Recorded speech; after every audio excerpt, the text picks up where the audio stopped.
Hola a todos, todas, todes y bienvenidos a esta nueva sesión de Radicalmente. Hoy tengo la suerte de estar aquí con Arturo Goicoechea, que Arturo está especializado en síntomas sin explicación médica, ¿vale? Es un neurólogo especializado en síntomas sin explicación médica. Y hoy estamos aquí principalmente, a lo mejor sea alguna otra cosita, pero para hablar sobre el tema del dolor, ¿vale? El dolor crónico. Y entonces, pues Arturo, primero de todo, mil gracias por estar aquí con nosotros.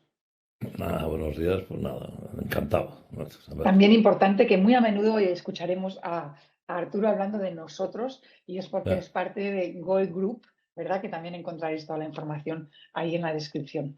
Eh, entonces, Arturo, yo creo que si vamos a hablar de dolor, lo mejor es que empecemos definiendo el dolor. ¿Qué es el dolor? el dolor es una experiencia subjetiva, entonces pues es lo que uno dice cuando dice que siente dolor. Es lo que uno siente cuando está diciendo que siente dolor. Entonces, pues no sé, no hay por qué definir el dolor. Hay que preguntarle a cada uno qué es para ti el dolor. Tal, ¿no? No, la definición del dolor es una cosa que los profesionales intentan hacer sin conseguirlo, pues para organizarse en los congresos y para organizarse profesionalmente. Pero para el paciente no le dice nada la definición del dolor. No, lo que O tiene que sea, hacer es analizar lo que está pasando y a ver cómo se puede resolver esa situación. ¿No? entonces, el dolor es algo que no podemos definir, pero es algo que sentimos, ¿no? O sea, que es algo que es un Sí, mensaje que nos viene desde el cuerpo y que sí. normalmente encontramos de alguna manera desagradable. Sí, bueno, generalmente sí.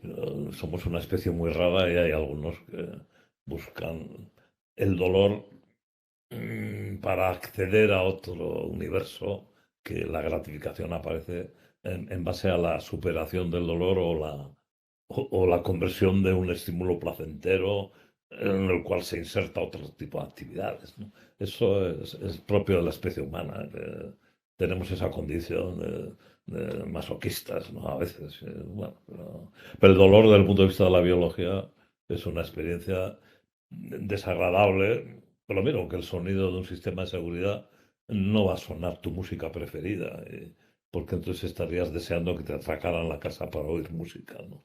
Es un sonido desagradable que uno quiere librarse de él, pero para ello tiene que averiguar qué está pasando, etcétera, ¿no? No, es una experiencia absolutamente desagradable y que impone al individuo una conducta determinada, que no está a su alcance elegir qué conducta, sino tiene que aceptar.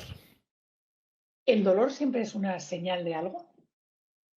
Siempre es una señal de algo. Esa cosa de voy al médico, me duele mucho, pero dicen que no tengo nada. Eso es absurdo. Como no va a haber nada, tiene que haber un proceso que está dando lugar a la proyección en la conciencia del sentimiento de dolor, ¿no?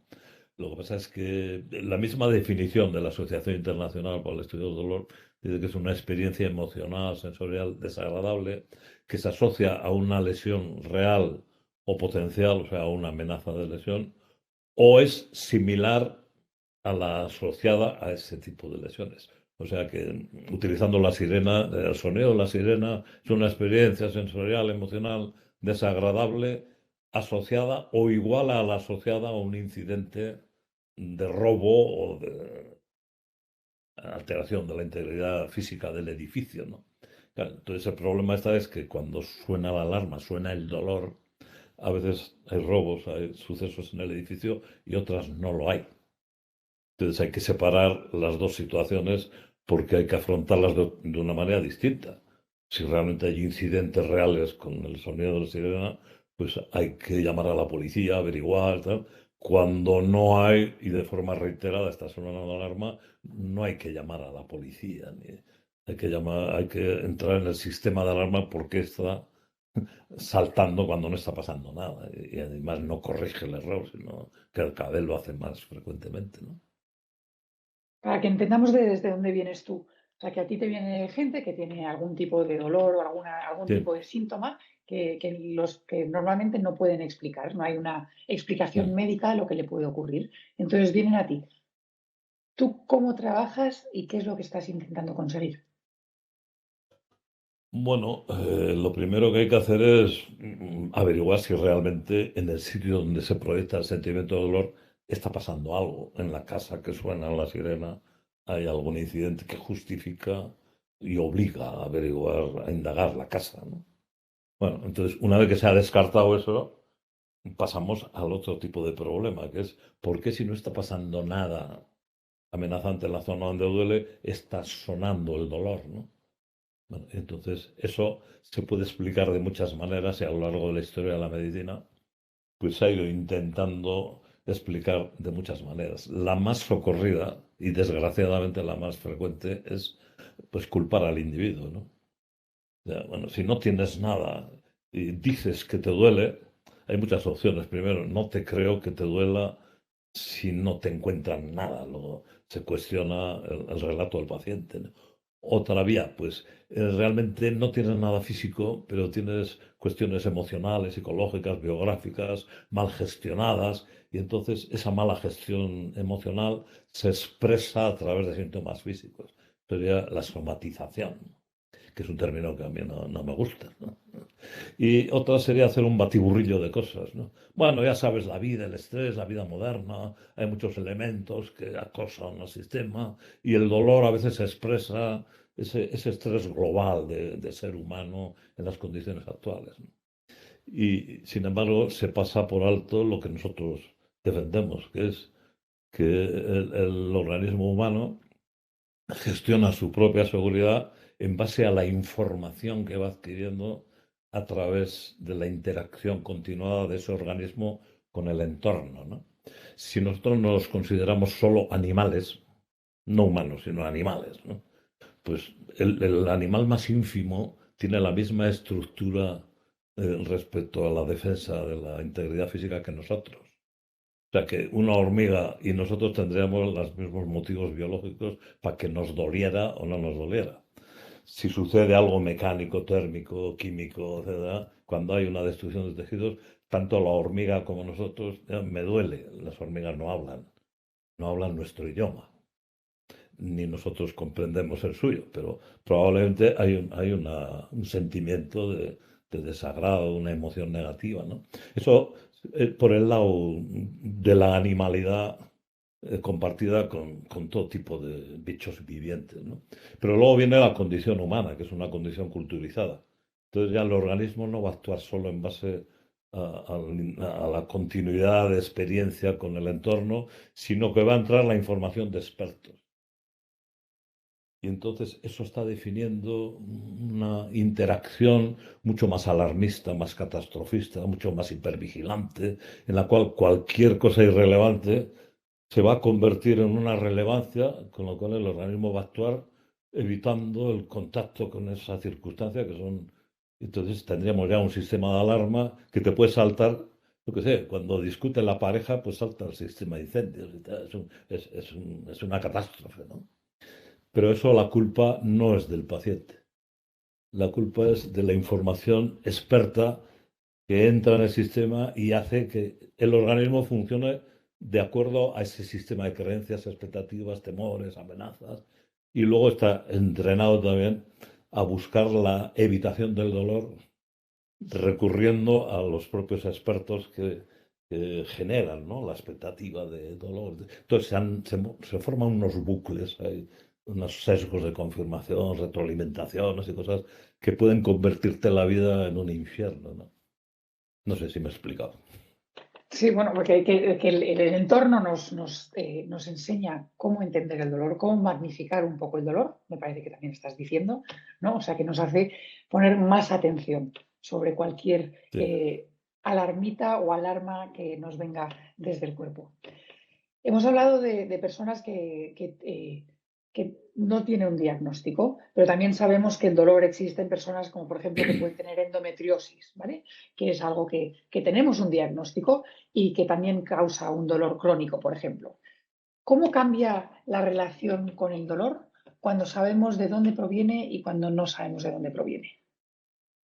Bueno, habría que matizar, ya que has citado endometriosis, no es un ámbito que tenga experiencia, entonces soy prudente a la hora de opinar sobre esto, ¿no? Pero cuando aparece el dolor hay hay varios tipos de situaciones. Una es cuando hay un incidente de destrucción de tejido, una fractura, una infección, una contusión, no sé, en eso. La conducta respecto al dolor es obedece al organismo y no hagas lo que activa el dolor. Si tienes una herida, no toques la herida. No. Y eso tiene unos plazos de regeneración de los tejidos y a medida que el tejido se va regenerando, ya puedes ir tocando un poco. Entonces te va reintegrando a la normalidad de esa zona, ¿no? Eso sería el caso más claro de haz caso al dolor, ¿no? Incluso sería discutible y no tomes nada contra el dolor, porque realmente si estás tomando algo contra el dolor, lo que estás haciendo es bloquear la información del tejido y las respuestas de reparación.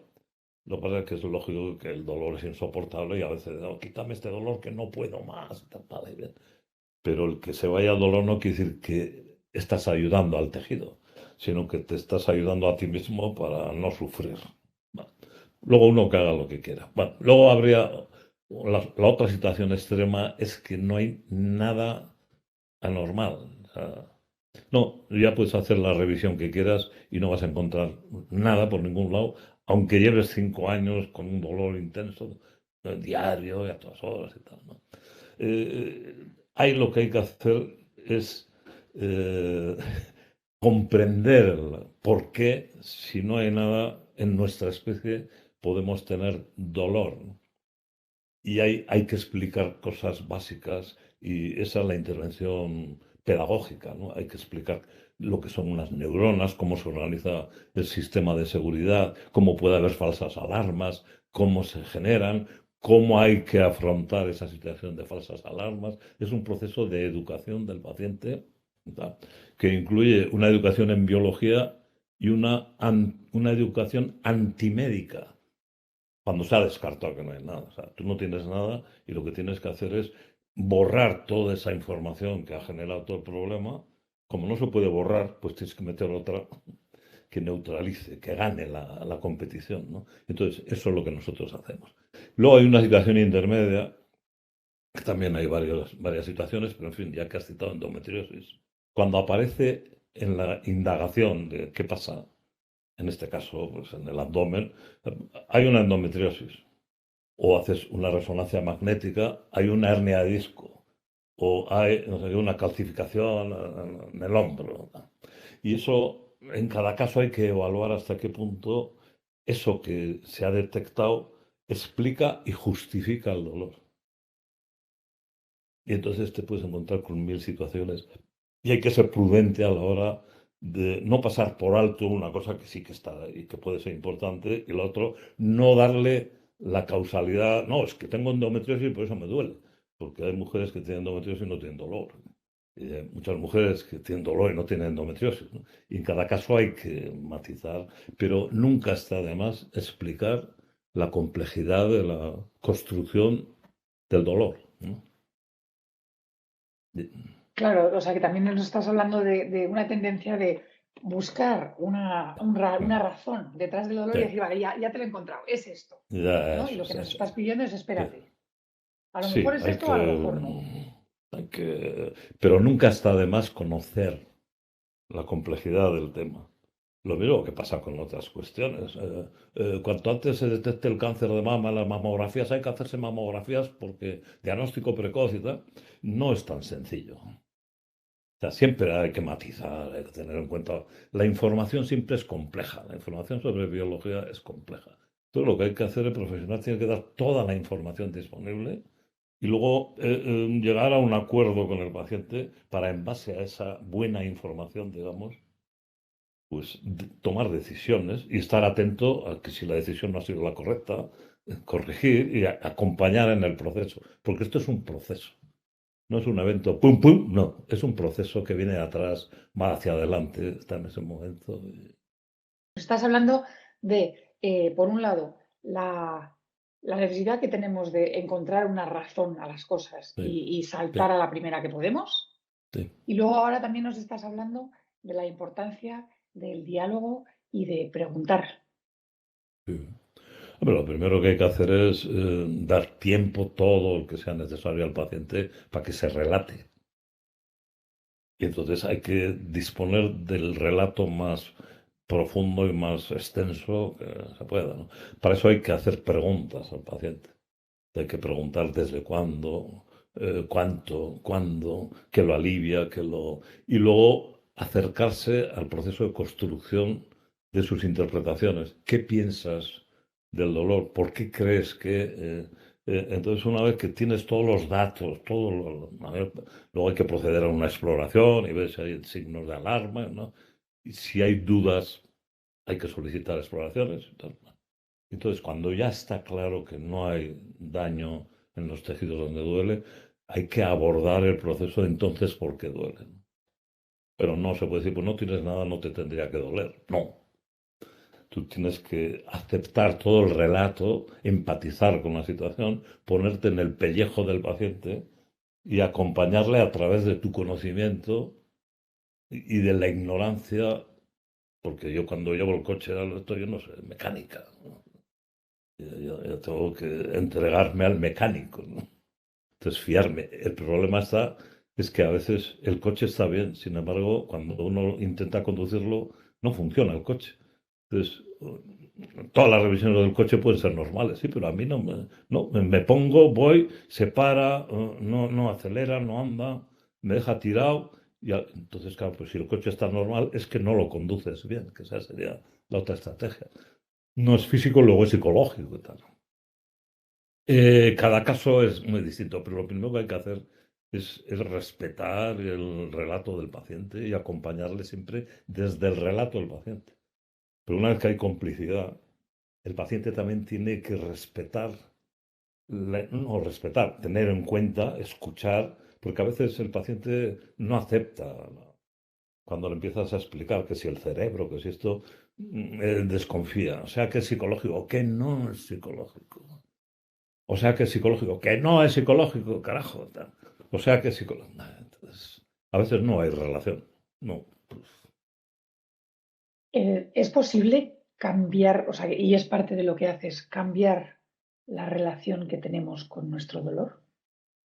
sí, ese es el objetivo. Porque una vez cuando aparece el dolor y si no hay un daño, una justificación biológica, eh, la conducta de dolor, cuando no hay una explicación, es muchísimo más mortificadora. O sea, el dolor es mucho más mortificador, invalidante, cuando no tenemos una causa, un motivo, una razón de ser, cuando encima no nos creen, cuando las terapias no consiguen nada, no nos comprenden. Uno llega a estar en soledad absoluta y aparentando que no pasa nada. O sea, no exagerando, no, al revés. La gente que tiene dolor crónico lo que intenta es aparentar como que, porque necesita vivir, necesita entrar en la sociedad. Sin embargo, el dolor se lo impide, pero no quiere que el dolor le marque la pauta, pero no es que no puede. Intenta llevar una vida socialmente normal y acaba morido, ¿no? Y además con la convicción de que no le creen, que empiezan a haber juicios. O sea que la conducta respecto al dolor cuando no está justificado, lógicamente es una conducta de catastrofismo, de rumiación negativa, de depresión, de angustia, de soledad. Pero eso es lógico, eso no define a la persona, eso define a la situación. Claro, o sea, que esta sensación de impotencia, por un lado, de Mm. falta de información, de soledad, ¿no? De confusión, tiene un efecto directo sobre mi experiencia subjetiva con mi dolor, ¿no? Mm, sí, sí, sí, por supuesto, sí, y es tremendo. O sea, los relatos de los pacientes con dolor crónico que no está justificado, explicado. Los expertos, por ejemplo, clasifican el dolor crónico oncológico o maligno, dolor crónico maligno, el que se asocia a una situación de destrucción continua de tejido como el cáncer, y luego a los que no tienen equivalente a eso le llaman dolor crónico no oncológico, o sea, no canceroso. Parece que es una buena noticia, claro, ¿no? No tengo cáncer y me duele mucho, no, pero no tengo cáncer, pues no. A veces incluso dicen, "Jo, no me importaría casi tener algo para presentarme socialmente o respecto a mí mismo. Es que tengo un cáncer y por eso me duele, ¿no? Ay, pobre, entonces la sociedad se ocupa de él, ¿no? Pero cuando no tienen nada, es que sufren mucho por no poder justificarse. Es una situación tremenda, ¿no? Pues es mucho peor, es mucho peor. El dolor crónico no justificado, no comprendido, no entendido, no aceptado, que todas las terapias acaban fracasando. Y además el hecho de que todas las terapias fracasen refuerza la idea de que es una enfermedad misteriosa que no... Luego encima los expertos a veces dicen, esto es una enfermedad, ponen una etiqueta, ¿no? Fibromialgia, migraña, etcétera. Y es una enfermedad misteriosa e irreversible que te va a acompañar el resto de tu vida. Eso es un mensaje catastrófico y no es correcto. O sea, eso sería una profecía autocumplida. Nosotros en Goy Group lo que hacemos es pues explicarlo de la otra manera, la culturización, cómo un organismo informado desde un marco teórico determinado, alarmista, hipervigilante, que te dice cosas tan absurdas desde el punto de vista de la ciencia como que el ruido produce dolor de cabeza. Vamos a ver, ¿qué es el ruido? El ruido es una construcción cerebral, el ruido no está ahí fuera, no es un estímulo. Desde el punto de vista físico, eso que llamas tú ruido es una vibración mecánica mínima que no... ¿Y eso cómo va a explicar el dolor? Si no es en base a una atribución a esas cositas que entran y activan y que se convierte en un ruido y ese ruido se le atribuye una capacidad de amenaza y aparece en la conciencia el dolor, ¿no? Pues es importante en estas situaciones diferenciar lo que es la realidad de cómo esa realidad se expresa en la conciencia a través de sentimientos diversos, ¿no? Que podemos llamar síntomas y tal. Pero el ruido no existe. Existe como mundo de la conciencia, ¿no? Pero lo que hay físicamente es una olita, un vientecito sutil que gracias a eso obtenemos una información de la interacción de uno con el mundo, ¿no? Entonces aparece el sonido, claro, como una información de los resultados de esa interacción. A través de eso podemos entender el mundo. Pero es absurdo decir que el ruido produce dolor de cabeza o justifica el dolor de cabeza. Es como si le soplas a uno así. ¡Ay! ¡Que me duele! No. Pero realmente lo que está pasando con el ruido es un soplido sutil, pequeñito, que se convierte en señales eléctricas y con ¿eh? En la vida cotidiana no vamos a ser tan gilipollas de andar hablando, hablamos de los sonidos. No vas a decir, oye, me has creado una frecuencia de una onda sonora con una serie que no me ha gustado nada porque no, has dicho algo que me ha molestado. Pues, ¿Cómo podemos cambiar nuestra relación con el dolor? bueno, al final, en el fondo de todo esto hay miedo. O sea, por un lado sería el miedo biológico del organismo a la pérdida de la supervivencia física global o local o regional. Por otro lado está el miedo de uno a que realmente esté perdiendo esa integridad física. Pero luego aparece el miedo al sufrimiento, es el miedo al dolor, ¿no? Entonces, ¿cómo se vencen los miedos? Pues como dijo Marie Curie, Nobel, la primera Nobel, en este mundo no hay nada que temer sino comprender. O sea, las cosas cuando aparece el miedo, y es un miedo invalidante que no sabes ni para dónde ir y qué hacer, te tienen que quitar la venda del ojo y teniendo acceso a la realidad. Lo que pasa es que el interior del organismo tenemos una venda, no lo vemos, nos lo cuentan.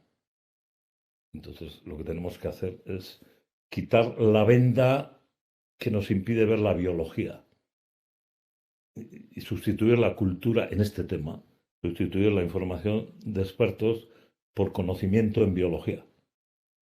Y entonces de esa Claro, manera el propio paciente ya no necesita que le digas lo que tiene que hacer, no, ya está investido de conocimiento y empieza a hacer cosas, le animas a que haga una vida normal, que no tenga miedo a meterse al agua. Sí, pero es que me hundo, pero tienes flotabilidad. Pues no, no, no, yo no puedo tener flotabilidad porque cada vez que me meto al agua me hundo. Tienes miedo al agua. Entonces tiene que relacionarse con eso. o sea que lo que estás diciéndonos es cambiar la jerarquía de poder, ¿no? Que en el momento en el que Sí, tenemos miedo, sí, sí. dolor tiene más poder que nosotros, ¿no? Que sí, sí, nuestras sí, emociones, nuestra mente. eh, sí. y lo que estás pidiendo es un cambio de esa jerarquía. Y en vez de decir, vale, aquí estás tú, pero estoy yo y cómo voy a lidiar yo contigo, en vez de cómo me vas a controlar tú a mí. Bueno, pero no se trata de una jerarquía entre el dolor y uno, sino una jerarquía entre la información válida y la que no es válida. Entonces, desgraciadamente en este tema, no es que lo diga yo, pero las asociaciones de dolor están denunciando continuamente que la formación en las escuelas universitarias, de medicina, todo, hay que cambiarla, porque lo que se está enseñando a los profesionales como interpretación del dolor no es lo que debiera enseñarse. O se les da solo 15 horas en toda la carrera para, para tener alguna idea sobre tratándose de una función, de una complejidad. Entonces no se forma a los profesionales en dolor, los forma farmaindustria normalmente. Entonces los profesionales están instruidos a operar en una conducta respecto al dolor ajeno, tienes que hacer esto, pum. Yo no estoy criticando a la farmaindustria nos aporta moléculas que nos ayudan a muchas cosas, ¿no? No, pero aparte de lo que farmaindustria enseña a los médicos, hay la enseñanza de la biología fuera del ámbito de la medicina. Y esa es la que desgraciadamente no está publicitándose. Y también habría un proceso de educación en biología a la sociedad, ¿no?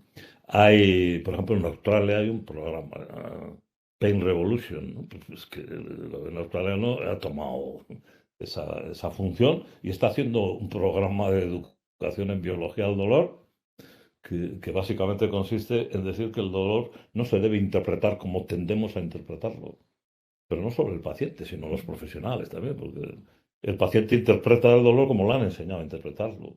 Y su conducta de dolor es la que le han enseñado a... Entonces hace todo lo que el mercado le ofrece para aliviar el dolor. Toma los fármacos, algunos se dejan operar, entre otros yo, que me dejé operar de la columna, ahora no me hubiera dejado. Pero luego vienen las medicinas alternativas y tal, y al final, cuando todo está consumido, ya no sabe qué hacer, el paciente ya no sabe qué hacer. Y algunos de ellos son los que yo los llamo náufragos, pues a través de internet y esas cosas. Pues nos conocen, el Goy Group o otros grupos que también hay, afortunadamente, pero no en el ámbito de la medicina, sino en el ámbito de la fisioterapia. Pues hay una corriente de fisioterapia, yo llamo los fisioterapeutas progres, que están haciendo su propio harakiri, están haciendo la revolución y están cambiando su manera de operar.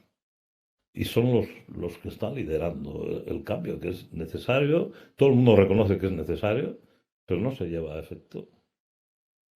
No sé cuál era la pregunta. ¿Qué es lo que están haciendo estos fisios progres? Bueno, pues aprender la complejidad biológica del dolor. O sea, saber que el dolor no se produce allí donde se siente, sino que se produce siempre en el cerebro, o si quieres llamar en el organismo, en la red neuronal, o llamar como quieras, ¿no? Y eso no es que sea psicológico ni nada, no.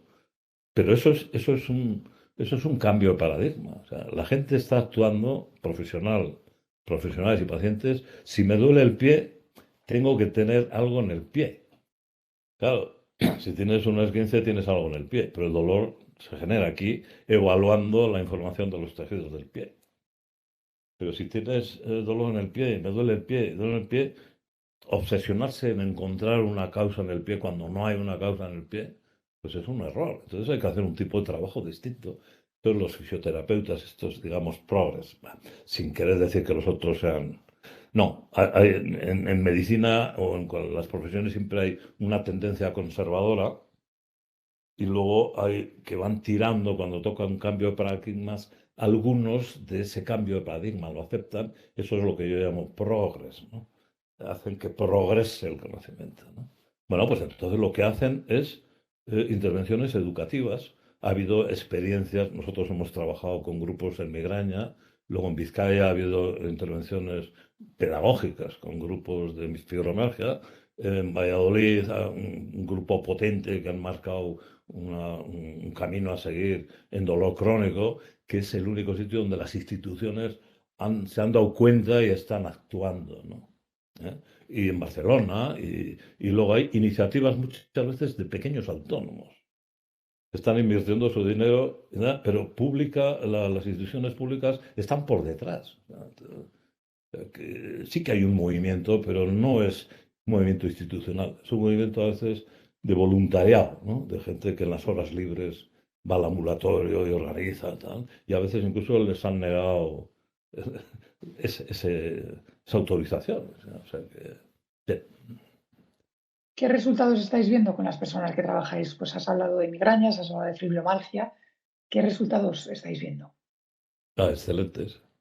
Sí, ¿Qué, no hay otros resultados como esos. Por ejemplo, qué los es lo que grupos se de ve? migraña, nosotros lo que hacemos son intervención pedagógica, les explicamos lo que es una neurona, un nociceptor, los canales iónicos, historias que, joder, son muy complicados. No, no. Si tienes curiosidad por conocer las máquinas, ¿no? de dentro, primero que te quedas asombrado, digo, joder, esto es la leche, ¿no? Y entras con el respeto a la biología, ¿no? Te fías, ¿no? Bueno, pues le damos clases sobre biología de esto y luego no les decimos lo que tienen que hacer.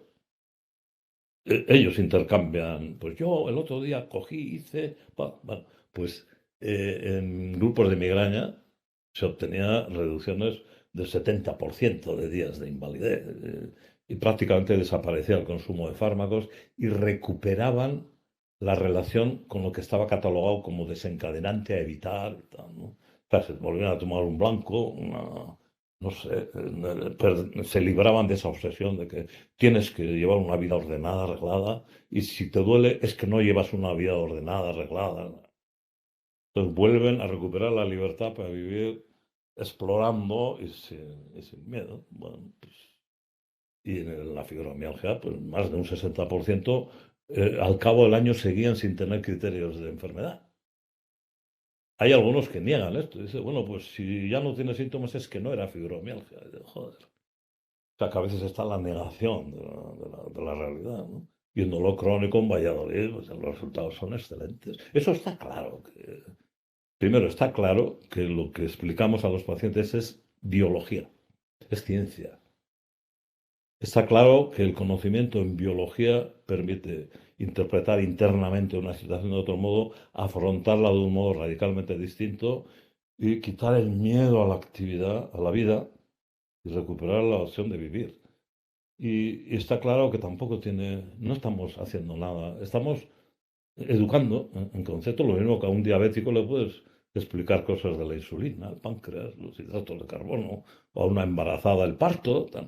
Estamos explicando un proceso, que es un proceso de desarrollo de la persona en el aprendizaje y cómo ese aprendizaje está influido fundamentalmente por experiencias propias, claro, pero también por una información de expertos que está condicionando toda la actividad del sistema nervioso. Claro, y entonces esta información estaría bien que no solamente la tuviese el paciente que sufre de dolor, Sí, pero también aquellas personas que trabajan con personas que tienen dolor. O sea, sí. ¿cómo afectamos las personas que trabajamos con personas que tienen dolor? ¿Vale? Por ejemplo, nosotros en Radica trabajamos a través del yoga sensible al trauma y nos vienen personas Mm, con temas de dolor.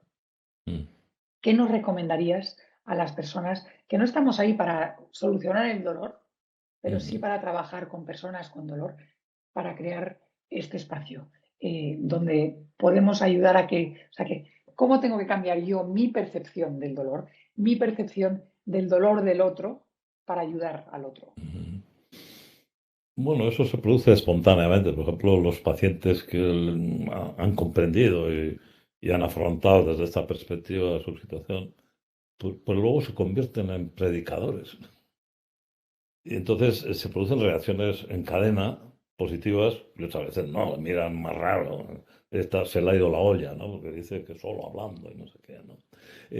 Yo creo que el ámbito donde está la introducción en este terreno está en las redes sociales. En los medios de comunicación te sale información de lo otro, de conservadores, ¿no?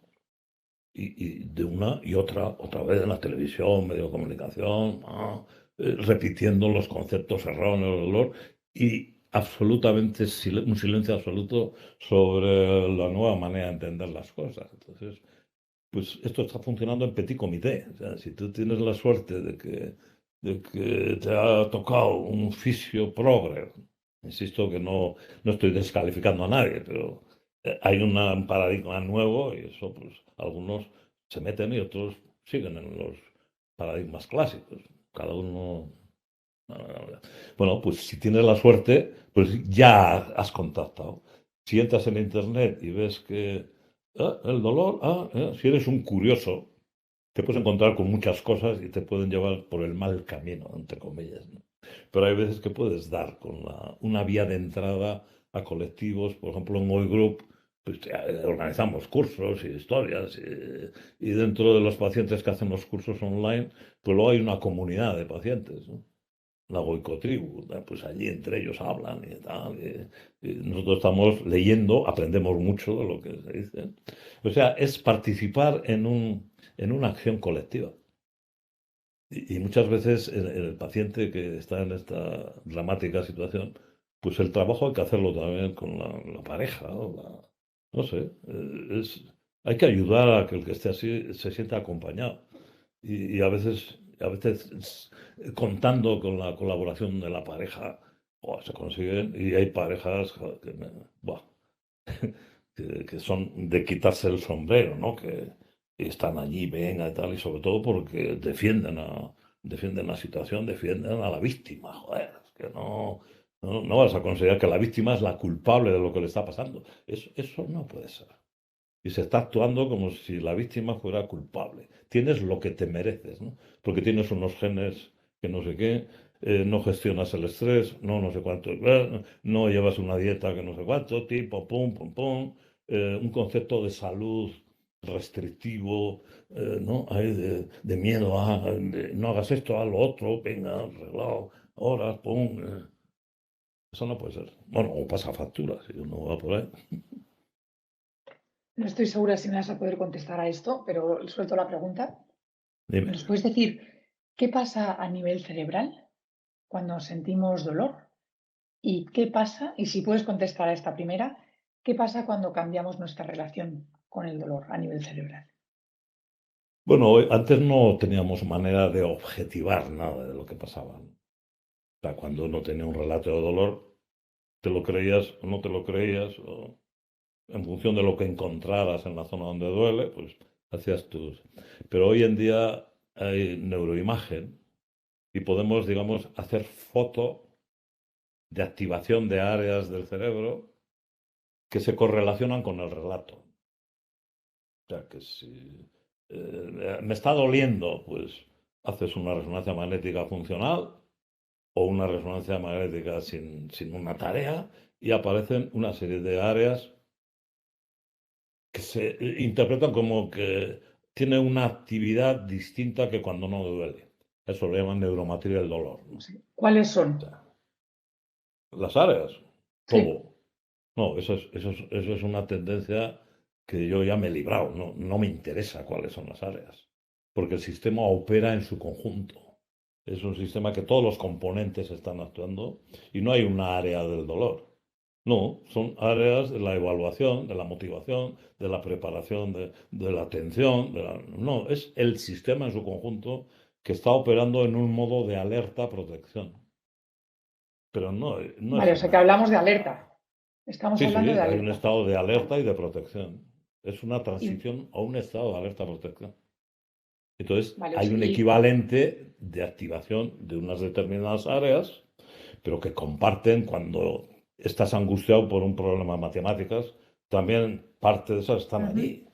Son totalmente, áreas no es del lo que me imagino. sufrimiento, de la vigilancia.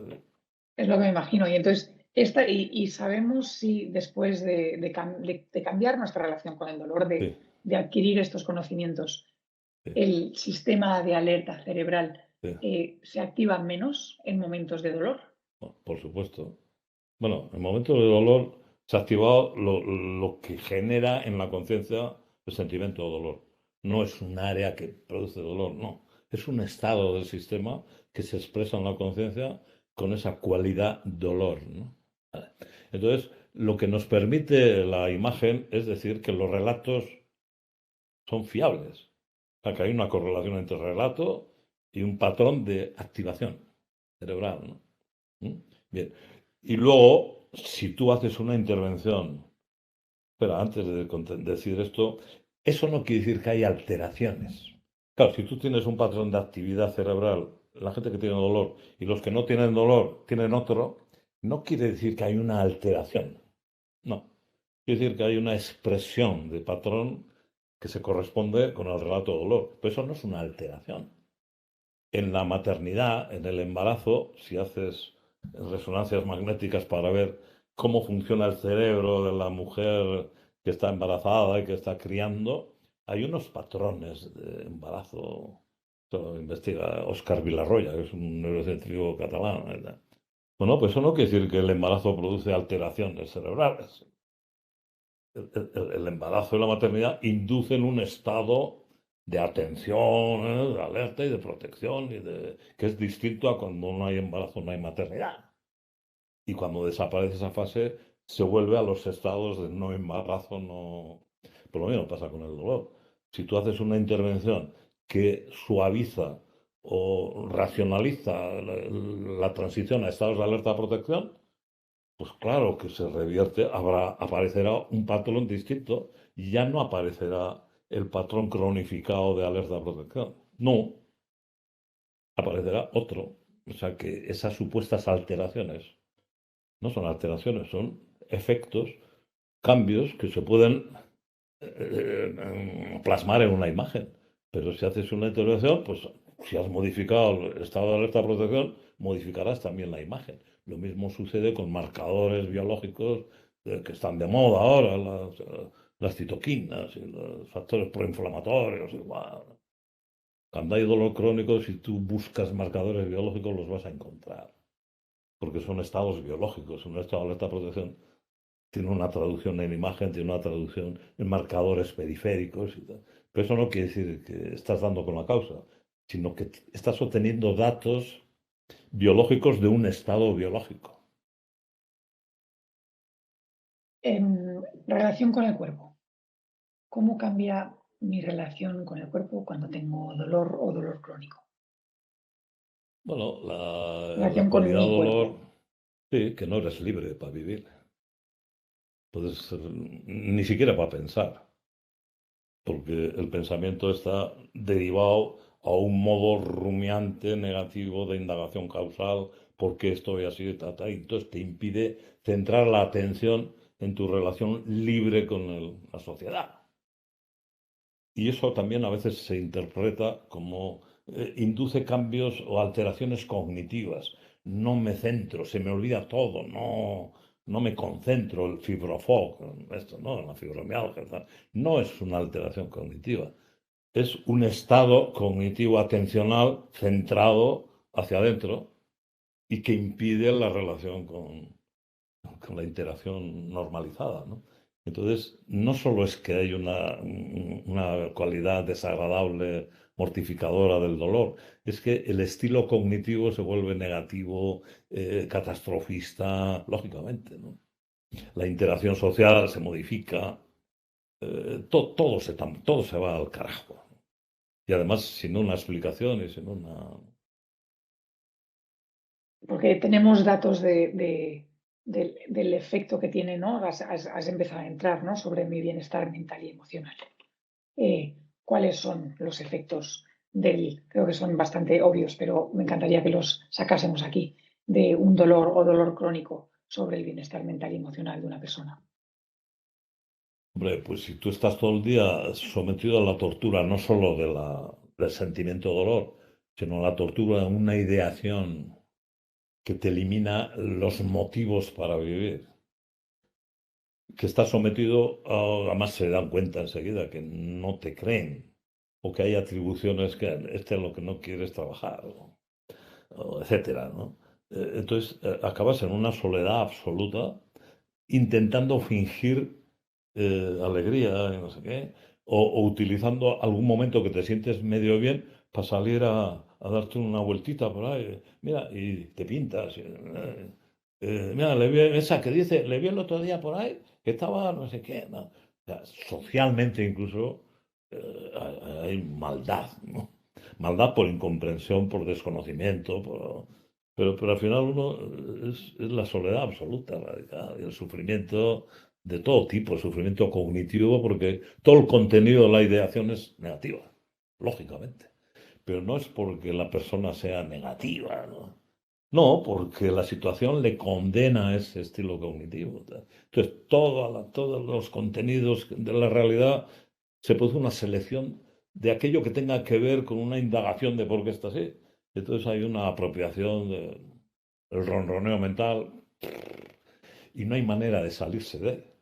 Eso es lo que se investiga con lo que llaman el resting state, ¿no? El funcionamiento del cerebro en reposo, sin hacer una tarea ni nada, ¿no?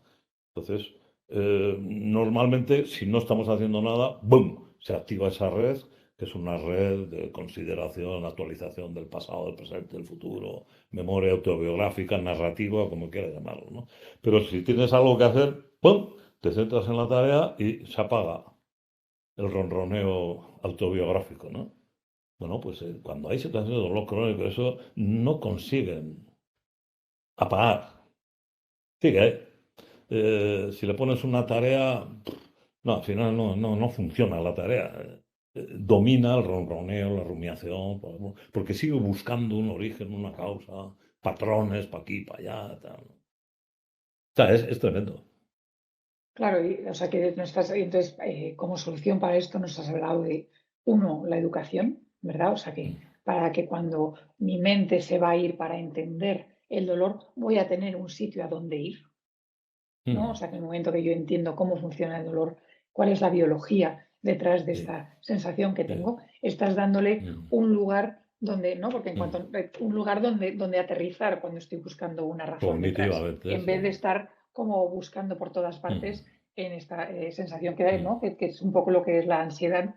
Y luego estás hablando mucho del acompañamiento que podemos mm, recibir de las otras personas para eliminar este mm, aislamiento, o sea, que no negar, ¿verdad? Sino que acompañar y estar con, mm. ¿verdad?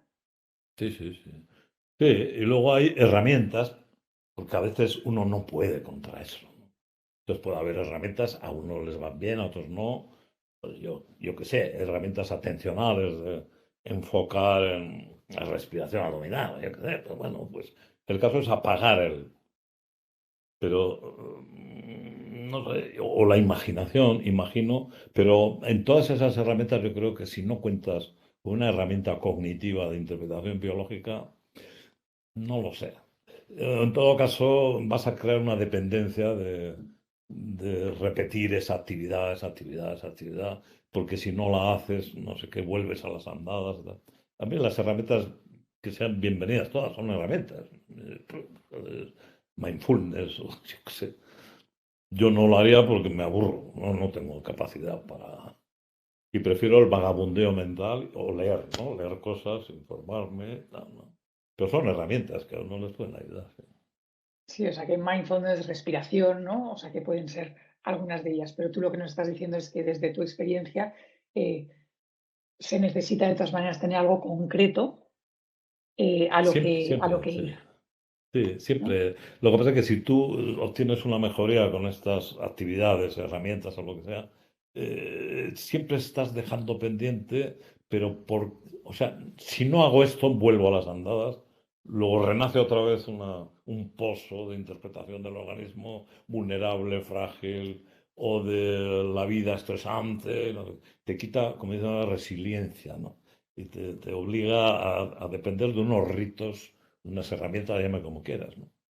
Yo no critico, ¿eh? Cada uno, joder, Lo que le yo funciona no a voy a cada uno. juzgar a nadie que Ujú, busque ujú. soluciones a eso, ¿no?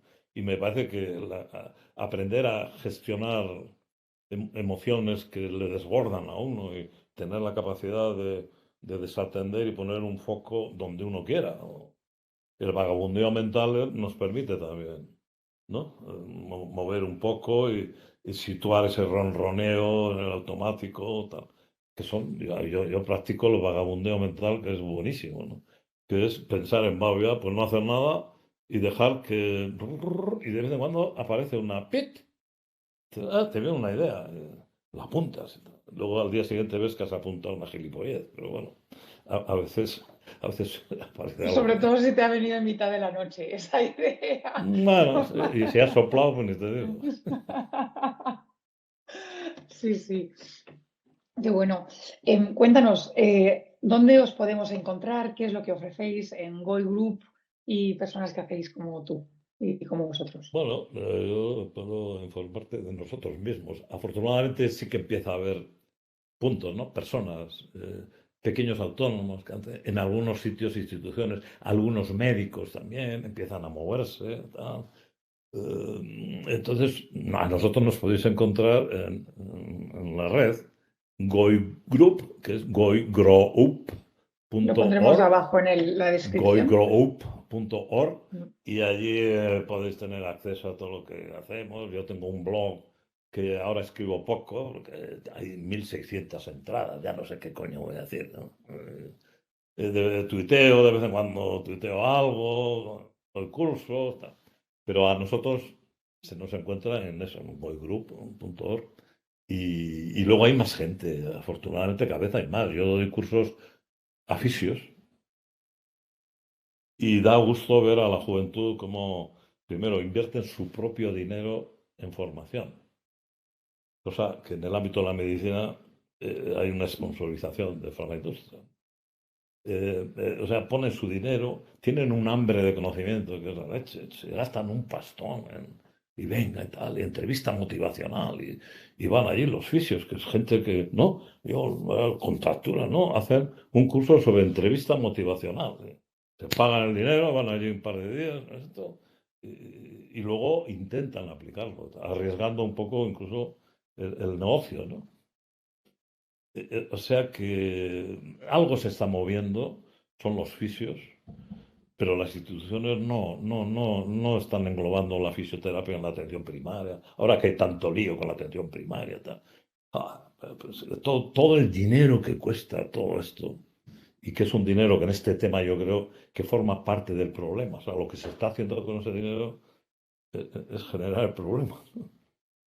Pues tendría que haber una política de empezar por lo primario, por lo básico, y empezar a poner a gente o desarrollar programas de formación. No, no, pues no se está haciendo. En fin, es lo que hay. Bueno, paso a paso. Y vosotros poniendo vuestro granito de arena. Muchísimas gracias, Arturo, por esta conversación. Me ha encantado, he aprendido y gracias por compartir todo esto con nosotros y este momento con nosotros. Bueno, pues nada, he estado yo también muy a gusto, has hecho las preguntas que había que hacer. Lo único que quería añadir una cosa que desgraciadamente se pone el dolor como un síntoma emblemático Ujú. y se dejan atrás otros que no son tan emblemáticos, no tienen tanto sex appeal, pues como ejemplo el cansancio, los Ujú. acúfenos, el mareo. La gente que tiene dolor tiene un montón de cosas más. Entonces, si solo te centras en el dolor, puedes dejar aquello a medias, ¿no?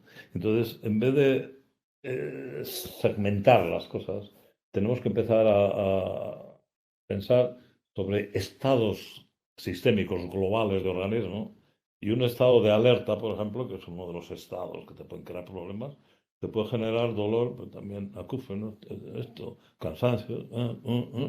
Entonces, tenemos que empezar a educar a la gente en fluctuaciones a estados de un sistema complejo, adaptativo, tal, y menos etiqueta de enfermedad. Todo eso. Esos son para los profesionales, para organizarse. Pues Bueno, pues nada, ha sido un te placer. agradezco que has Nada, añadido eso y de hecho te propongo aquí ya en público que me encantaría si quisieses tener una conversación sobre estas otras cosas. por supuesto que sí. No, me habéis tratado bien, pues ya está. Y ahora que ya sabemos Muchas cómo gracias. funciona esto, más o menos. Exacto.